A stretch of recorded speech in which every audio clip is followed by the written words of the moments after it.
Hey guys, welcome back to my series of Star Wars reviews leading up to Rise of Skywalker. Today we are putting an end to the original trilogy with Return of the Jedi. This was directed by Richard Marquand and the screenplay was written by both Lawrence Kasdan and George Lucas.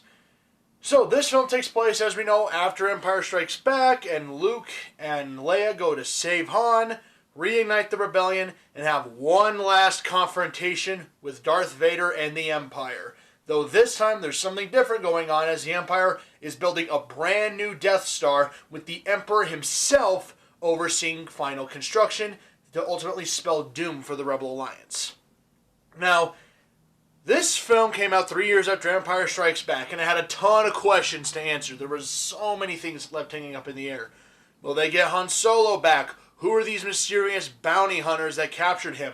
What's the Empire planning? What is Luke going to do after losing a very brutal fight with Darth Vader? How is he going to live with the knowledge that Vader is his father? So many things left unanswered from from Empire Strikes Back that Return of the Jedi had to answer. Now, lately, this film has a lot of criticism thrown its way, and I mean a lot. And the funny thing is, this was actually my favorite Star Wars film growing up as a kid. I loved Return of the Jedi. It was my favorite one. Nowadays, Empire is my favorite, but I think Jedi does get a little bit of undeserved flack. A little bit. Some of it is deserved, but anyways, let's dive into it. So, one thing that this film absolutely does do correctly is completing the arcs of the characters. Luke, Han, Leia, Chewbacca, R2, 3PO, even guys like Lando and Wedge Antilles, they get their own little nice arcs, and it's nice to see them again. You know, in these battles, it's intense, it's a lot of fun, and it does have a lot of repeats, admittedly, but they're done well enough.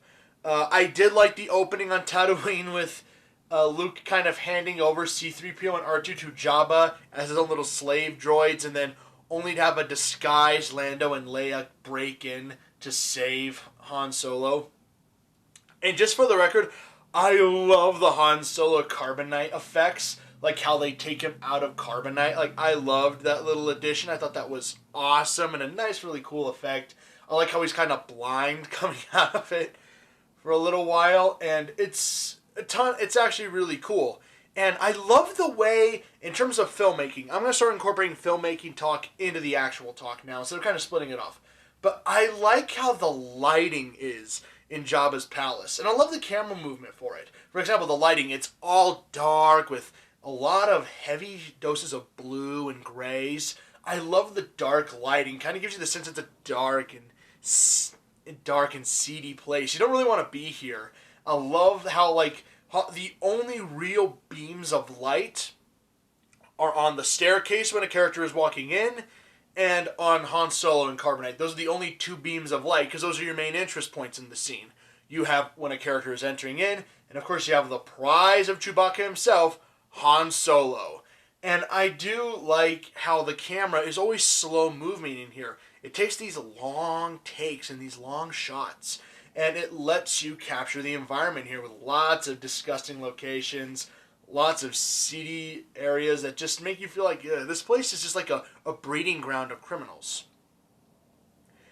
Admittedly, the special editions add-on of the weird Jabba Palace in with those CGI monsters, it was just weird and disgusting. And it's just not that fun, and it's actually really distracting because you have this really dark and kind of depressing location, and then you have, this jazzy pop music with these dancers and this weird music, and it kind of takes away from the tone, and you're kind of... I don't know who thought that was a good idea for an add-on, but that was a terrible idea. It takes away from the tone of the scene, and it's distracting. But when we get Lando and Leia to rescue Han Solo, of course, they get captured as well. Well, Leia gets captured. And then, of course, Luke finally emerges, having now become more of a master of the Force. He's definitely different in the way he operates, which I love in Return of the Jedi. He does not operate like he does in Empire or in Star Wars. He has a more refined feel to him. He's slow and methodical. He's willing to talk things out. He uses the Force like a Jedi mind trick. I love how they do that. And it's a good growth of character. He's not just rushing in guns a-blazing or waving his lightsaber. No, he's slow, he's methodical, he's taking his time. He's not letting what's going on here intimidate him. And I like how when they drop him into the Rancor pit and he's dropped without his lightsaber, it actually works, though it does make you wonder, like, why would a Jedi not carry their lightsaber? It's just odd.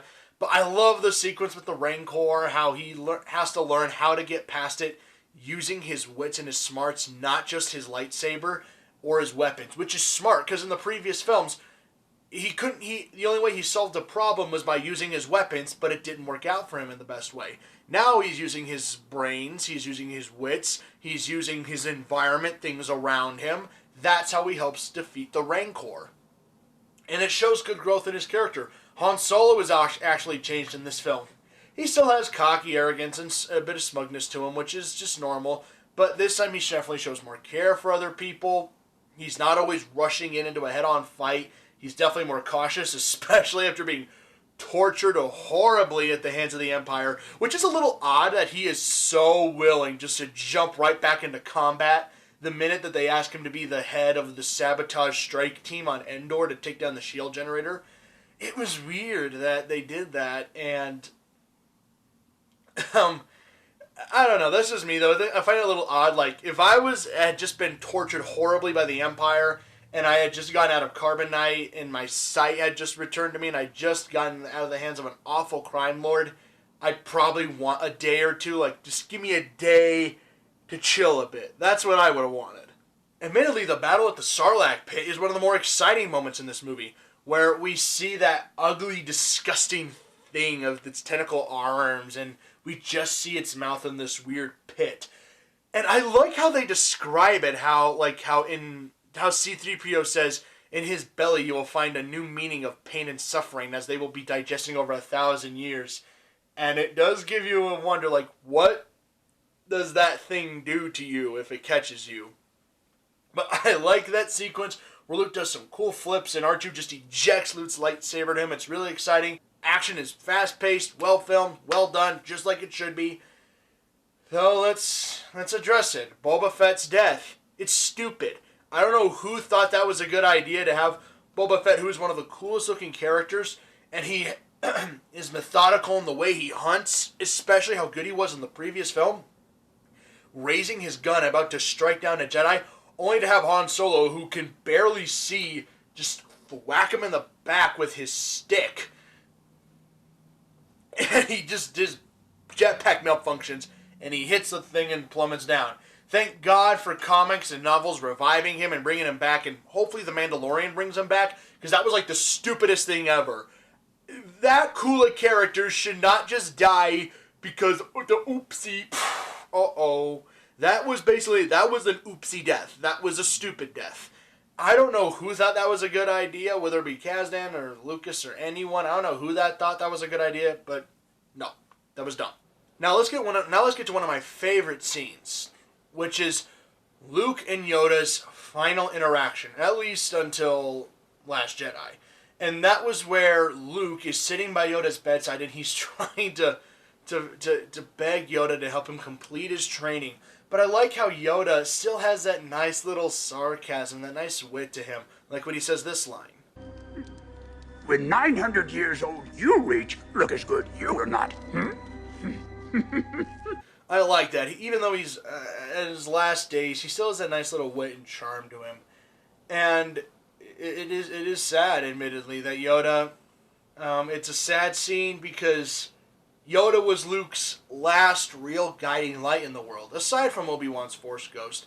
But Luke loses the last mentor he ever had, and now I like this scene where he confronts Obi-Wan about Vader being his father. And we get the nice point of view speech, and how Obi-Wan tries to explain to him that what he told him is true from a certain point of view, that the good man that Anakin Skywalker was destroyed the day he became Darth Vader. And that's actually a really nice scene. And I like how Luke is trying to hold on to hope that maybe his father is still in there, because he says, I can't kill him. I can't. And Everyone's trying to tell him, no, this is the way it has to be done. You have to destroy Vader. You have to face him again, but Luke wants to save Vader, not kill him.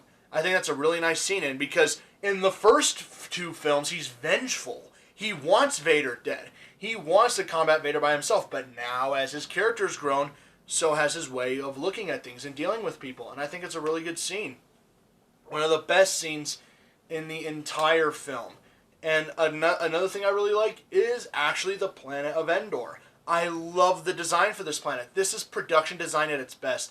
The nice, cool, lush forest, which is something we had yet to see in the Star Wars universe. We'd mostly seen desert, snow, and then the cool Cloud City. Now we're seeing a forest planet. And I like how the Rebel gear changes in between films. Like for Hoth, they had gear specific to snow, and now they have gear made for the forest. And I think that's really cool, actually. It gives a nice little cool aesthetic and feel to it. And the camera work on Endor is downright brilliant. It does have the camera does a brilliant job of letting you capture in the cool forest and the feel of it. You feel like you're there, like this cool, humid, misty feel to it. I love the sound design, how constantly, even when they're talking, you hear faint sounds of creatures or things in the background, making this environment feel more and more real.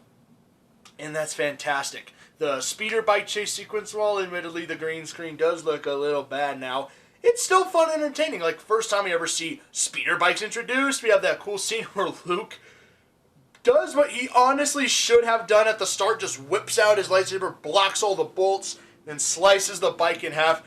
I'm just thinking, dude, why don't you just do it at the start? Why don't you just whip out your lightsaber, cut the bikes in half, and there, that's the end. Introducing now... Let's get to the one part of this film everybody hates. Even if you love this movie, people seem to hate these, the Ewoks. My personal take, I do not mind them. I do not mind them. They are not a plus in this film, by any definition. I don't mind the idea of creatures on Endor helping the Rebel Alliance. I don't mind that. But I think if you're going to do that, you have to give them a bit more, of a distinct look, other than, but basically they're just walking teddy bears. And you have to give them a more warrior-like tribe sense. These things look like they can hunt and they can scavenge among the planet to provide for their tribe, but they don't look like fighters or warriors. I mean, granted, again, I know they helped take on the Imperial Army, but it would be better if they looked like they were big, or maybe had a couple more arms, like four-armed-legged creatures that can stand on their own. Maybe a different design altogether. And I think you could have had something fun here. I don't mind the idea of creatures helping the rebellion, because obviously this is a strike team. They're heavily outgunned by the Imperial garrisons. But you don't have to do just these little Ewok things. You could have done something different. Personally, I don't mind them as much. Granted, they do kind of slow things down, though, and that is one bad part about this script. The pacing is not as good as the first two films. There are a lot of scenes that really drag that pacing, particularly the Ewok scenes. They really slow things down. Like, admittedly, it's a funny scene how the Ewoks worship C-3PO because he's gold and they think he's a god, and how Luke uses his force powers, to free them and all that. Admittedly, it's funny, but it really slowed things down, especially when C-3PO is doing a campfire story, like he's explaining their entire city. Like their story. Like he's telling them their entire life story, all the events that have happened, like a recap, even though we exactly know what happened. And the best part that the scene does deliver, though, is a nice moment between Luke and Leia. Though it does make this scene from The Empire Strikes Back a little more awkward now that we know who they are. Well, I guess you don't know everything about women yet.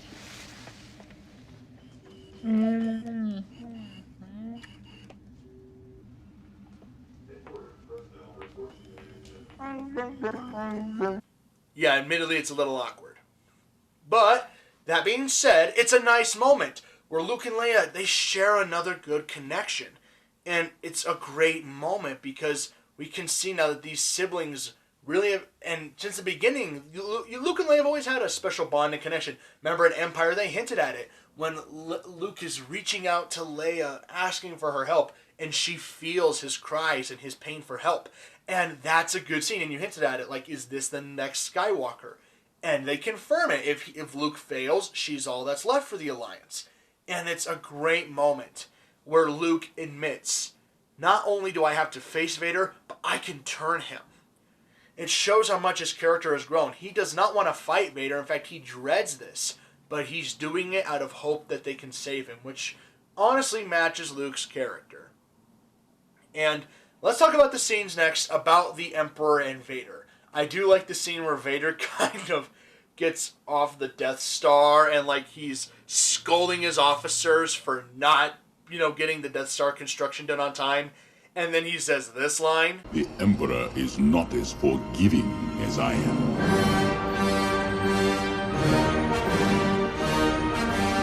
Part of me wonders, what does that mean? Emperor is not as forgiving as I am. We've seen what Vader does to people that do not follow through on their promises with him. He force chokes them. So what does that mean? They're not as forgiving. Does that mean that the Emperor won't just force choke you? Like maybe he'll send you out in space? I don't know what that means. Apparently Vader's more forgiving than the Emperor. I don't know what that means. But, and I do like these scenes, how the Emperor, you can see, not only does he keep Vader on a leash, but he is manipulating Vader. And I like Ian McDiarmid, again, does a killer job with this role. You can tell you can see why they brought him back for the prequels, because you can tell he loves doing the role. Admittedly, a little goofy at times. Like, his opening speech has a few funny moments, such as... I'm afraid the deflector shield will be quite operational when your friends arrive. But I like when he's talking to Luke. He's kind of like that, devilish angel tapping on your shoulder.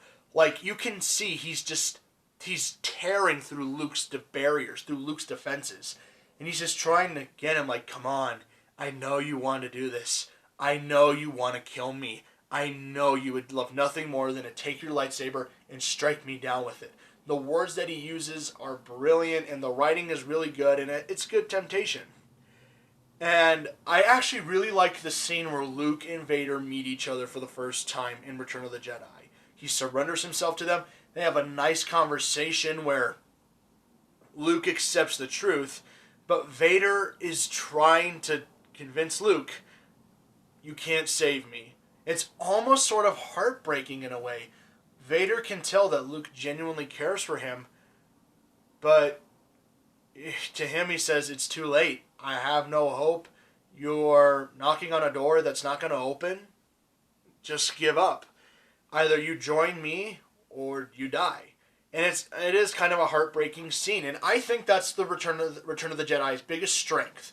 Luke and Vader's relationship. That final duel, while I still vote Empire Strikes Back having the best duel in history of the franchise, I think that the Return of the Jedi has the most emotional duel of all the films, and has the most stakes, because you know what's at stake, and you know Luke is at pain with this. Throughout the fight, he constantly tries to put away his lightsaber. He doesn't want to kill Vader.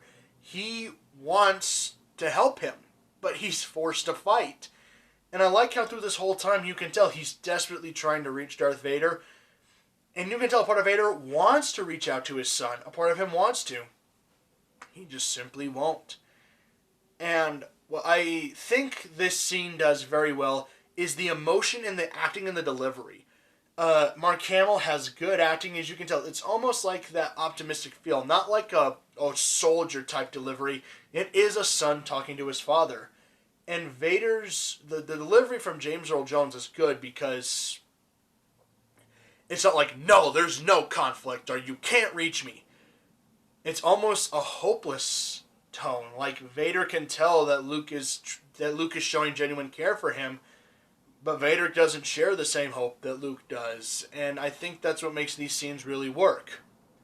Now let's talk about what I think is still the best third act in any Star Wars film to date. And this is just my take on it. So, Star Wars gave us a good space battle with the Death Star battle. Empire gave us a great ground battle with the Hoth battle. This does a good combo of the two. Yes, I know, it's stupid that the greatest legion of troopers that the Emperor can deploy ambushed and beaten by Ewoks. I know how stupid that is. But the Ewoks prove they're methodical. They use the environment to their advantage, where the Stormtroopers clearly are not. You know, using stuff like rocks, poison darts, giant logs, arrows, and battering rams to help defeat the technology. And, you know, if Han Solo tried to coordinate the madness on the ground, that's the battle. And I like how in the space battle is still the best to date. The capital ship battles, because it's not just a bunch of fighters going up against one big behemoth of a weapon. It's a bunch of small fighters going against, it's a bunch of fleets going against each other. We get an actual battle here. This felt like a war. The Imperial Navy and the Rebel Navy going against each other. The ships trying to constantly outduel each other. And the starfighters kind of force those capital ships to get involved. And admittedly, yes, I will admit, they really pushed it with the third Death Star. I just wondered why they couldn't do anything else. Like, they just felt the need to have another just big weapon for the rebellion to battle. Like, you couldn't do anything else. Like, you just had to do another Death Star. I think it's the laziest part of this entire trilogy. It felt like maybe Kazdan and George Lucas couldn't think of anything else. So, okay, we'll just do another Death Star. It's lazy because you could have just done the Imperial fleet. There'd be a cool looking ship designed for the Emperor. And the rebellion's thinking, hey, we have the Emperor's location. Reportedly, the Imperial fleet is weakened. And let's go. Let's end this war. Like, the Emperor is there. The Imperial fleet is weakened. We have a chance to go end the war. And then it turns out it's a trap. That the Imperial fleet is not weakened, and they have like a bunch of ships come out of hyperspace, and the rebels are desperately fighting for their lives, while the strike team on Endor is trying to knock down, still a shield generator, but a shield generator that protects the Emperor's ship. You could have easily done that. It would have been just as good. Nothing would have really had to change. Just a few key things changed, but no, it's another Death Star. Okay, it's not the biggest issue, and actually, no, it is the biggest issue in the film. The idea that it's just another big space ball. Thankfully, we didn't do that again. Oh, wait. The best part of the Vader-Luke duel is the end, where Luke chops off Vader's hand, he just overpowers him, filled with anger. But I love that scene, that close-up shot, how Luke just kind of looks at his hand, and he feels the glove, and he tightens his fist, and he looks at Vader's severed hand. And he realized he's becoming just like his father, which he didn't want to do. And the scene where the Emperor is just force-choking Luke, the editing is brilliant in this. This is the best editing scene because it cuts between Luke's pain cries. Vader's almost pained look. I know it's odd to say that, but Vader almost looks pained. And the Emperor is just shocking him. And you can tell Luke is grasping for life until Vader finally breaks free to save his son. And the best scene in the entire film is the final exchange between Luke and Vader as Vader dies. And I think it is absolutely brilliant. I think it's a good scene as we get that exchange. The emotion in Luke's eyes does it all. Luke barely says any words. And I love that final exchange. I think it is the best scene in the entire film. Return of the Jedi, admittedly, is not as good as the first two films, but it has, in my opinion, the most emotional plot of the trilogy. And I think it does just a great job of wrapping everything up, at least in the original trilogy's sense. I just wish they'd done a few things different in terms of character choices and just not done another Death Star, but it gave us a great third act climax with just enough emotion and heart. It's not the best one, but it is still really, really good. Guys, that's just my opinion on Return of the Jedi. Please let me know what you thought down in the comments below. And of the original three films, which one's your favorite? Star Wars, Empire, Return of the Jedi. Force Awakens and Last Jedi are up next, guys, and then it's Rise of Skywalker.